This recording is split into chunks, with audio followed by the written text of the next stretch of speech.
அனைத்து மாணவர்களுக்கும் வணக்கம். புதிய ஒரு காணொளி ஊடாக உங்களை சந்திப்பதில் மகிழ்ச்சி. இன்று நாம் பார்க்க இருக்கும் வினா நாட்களை இனங்காண்பது தொடர்பான ஒரு வினா. இந்த வினாவை நீங்க அவதானிச்சீங்கன்னா, ஒரு மாதத்தின் 10ஆம் நாள் திங்கட்கிழமைக்கு முந்தைய நாள் வருகின்றது. அம்மாதத்தின் 2ஆம் நாள் என்ன கிழமையாகும்? மாதம் ஒன்றில 10ஆம் திகதி என்ன செய்யலாம்?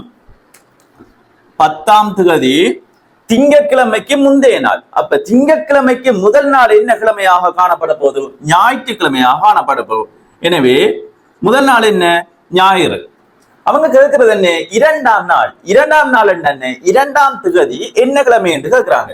2ஆம் திகதி என்ன கிழமை என்று கேட்கிறாங்க. இவ்வாறான சந்தர்ப்பங்களில் என்ன செய்யணும்? 10ஆம் திகதி ஞாயிறு என்று குறிப்பிட்டிருக்காங்க. இதற்கு முதல் ஞாயிறு எப்ப வந்திருக்கும்? இதற்கு 7 நாளைக்கு முன்னுக்கு ஞாயிற்றுக்கிழமை வந்திருக்கும். எனவே 10ல் இருந்து நாம் 7ஐ கழிக்க வேண்டும். கழிக்கும் சந்தர்ப்பத்தில் 0 7 போகுமா? போகாது. எனவே ஒன்றை சேர்க்கும் போது 10. 10ல் இருந்து 7 போனால் 3.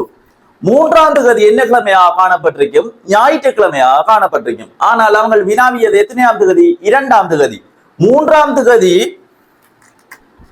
3ஆம் திகதி ஞாயிறு என்றால் 2ஆம் திகதி என்ன கிழமையாக காணப்படும் என்று பிள்ளைகள் நீங்க சொல்லுங்க. மீண்டும் ஒரு காணொளியில் புதிய ஒரு விடயம் ஊடாக நாம் சந்திக்கலாம். அதுவரை நன்றி, வணக்கம்.